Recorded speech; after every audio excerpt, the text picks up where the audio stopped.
Hello there, men, and welcome to the Masculinism Movement channel, a place for men to be men and talk about masculinity and men's issues. I'm your host, Brian Krall, and today I want to talk to you about the topic of sacrifice. Men are the ones who have built society. They did so largely for their wives and families, of course, for which most things have been built. In fact, you'll find that many of your home appliances were created by men to make the lives of their wives easier. Society was built upon man's back. He is the one who breathes life into society with his time, energy, work, and resources. And society naturally is structured to see man's role in it as that of provider. So men are the ones making most of the sacrifices for the greater good of society, while women and children reap the rewards. Men pay more in tax dollars than women do, and women use more of the tax dollars than men do. The slogan, "Women and Children First," is the mantra for any emergency situation, which is a perfect analogy here. And it, of course, means that they get saved first before men, usually being saved by the most able-bodied men, because almost all emergency rescue personnel, firefighters, police officers, and anyone who does the actual physical act of rushing towards danger instead of away from it and put himself in danger in order to save others is almost always men. And at some point in his life, a man should really ask himself, would the women close to me do the same for me? Would they even bother trying to save me if they had to risk their own safety? Would they just assume that they didn't have what it took physically and that it was too dangerous and not even bother? Because that is some very good food for thought. In fact, I think the real question you ought to ask yourself is, how far wouldn't the women in my life go for me? Because most of them probably wouldn't even break a nail for you, or offer to let you sleep on their couch if you needed a place to stay. For homelessness has always been primarily a male issue, yet never got any attention until women started to become homeless more recently. And yet men are wired to jump and save women from danger and even risk losing their own lives for them, to immediately run into a burning building to try to save women and children, risking one of the most painful injuries possible, to potentially become disfigured in the most grotesque manner possible, even suffer the most painful death possible. Men are programmed by nature to sacrifice themselves for women and children. It's just in our nature, just as it is in our nature to provide for them. And what is a woman wired for if her husband is in a fire? The ability to move on quickly and not experience too much heartbreak over it if he dies. Women are wired to take from men and to see us as sacrificial lambs when need be, because men, of course, represent almost all martyrs. In fact, almost all workplace deaths are that of men. Men are the ones putting their lives on the line in the military, at sea, and in almost every hazardous position available.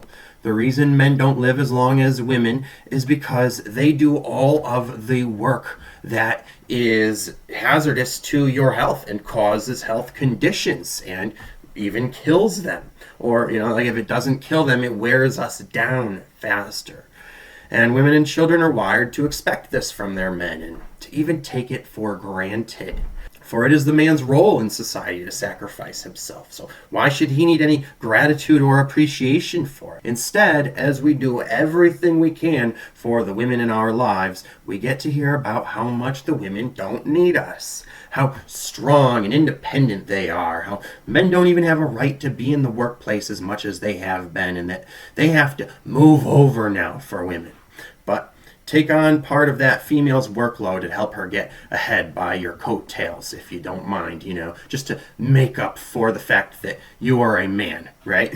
The message is clear. All that women see men as are social utilities for them to use. We are expected to sacrifice our time and our energy and livelihoods in order to provide for them. And men are the ones expected to even sacrifice their very lives for women. Women who wouldn't do the same for us, or even thing one, for any man who's not her child, even her own husband. Just think to yourself as a man about all the sacrifices you have made for women in your life and everything that you've done for them. And think about what they have done for you in return. You'll notice that there is a great imbalance there, and that men not only are treated as sacrificial providers for women, but they are also very undervalued for it. In fact, instead of being valued for it, men are treated as though they are completely expendable, and sometimes even an annoyance to have around.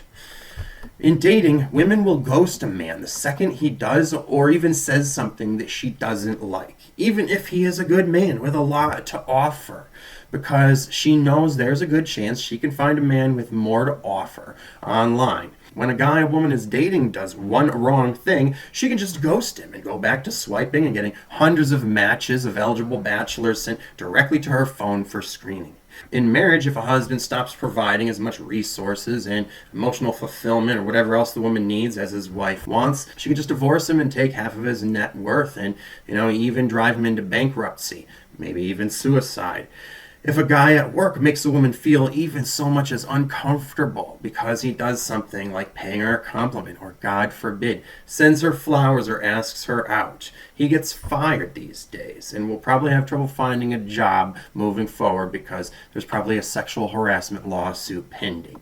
Or he, at the very least, is not going to get a good reference from his employer even if he put in years of work supporting that company. If a man online even says something that women disagree with, they can get him canceled and deplatformed, even get him fired and kicked out of his apartment, and maybe even start a whole campaign against him and protest him. And when the government needs more tax dollars for its progressive social programs that are mostly for women, it finds ways of taxing men more. And when civilization needs more construction or hard labor to rebuild things and make things better, of course men are the ones breaking their backs doing it. And when a nation needs to keep its people protected from other powerful countries, men are the ones sacrificing their lives in the line of duty. The male hero is disposable and a dime a dozen because we have been devalued.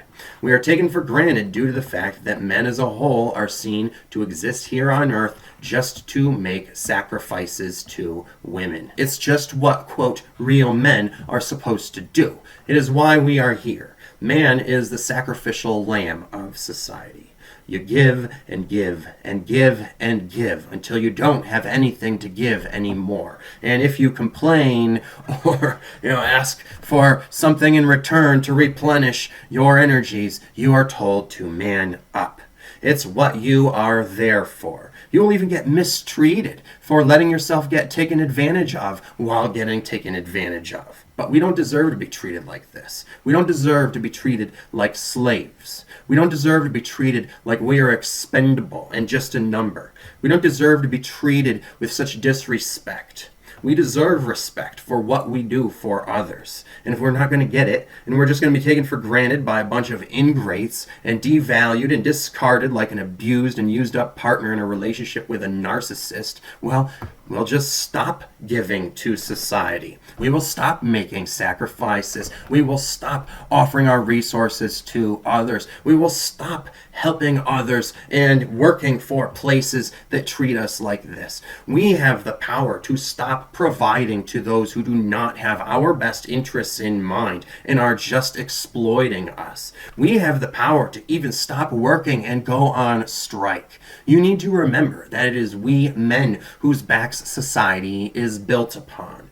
Even garbage and sewage and other sanitation workers deserve to get treated with respect, because if you treat them like garbage or shit, then they might just quit. And then who are you going to get to clean your garbage and shit up for you? You should never bite the hands that reach out to help you with everything you need in life. No one exists without the help of countless men in society. And without them, nothing in your life would work. So show a little appreciation, especially for those who are really breaking their backs doing it. Men deserve respect for for the sacrifices that they make for others, so that everyone can live the cushy modern lives that they are living today with all of the nice modern amenities that we have. And you can either show respect to the men who are making the sacrifices for you to be able to live in this nice society that we have built, or we will stop self-sacrificing for society. All right, so that concludes this talk. Thanks for listening. Be sure to share your own thoughts and opinions by commenting below. And if you like this video, be sure to hit the like button and to share these messages with everyone by sharing the video on social media and talking about these things as well. And lastly, check out the links in the description below for other resources for your masculine personal development and living the life you want to as an independent man. And stay tuned for the next video coming out soon, which will be on the question, who has it harder, men or women? And make sure you subscribe so you'll be notified when that is. And until then, take care of yourselves, men, because no woman out there is going to.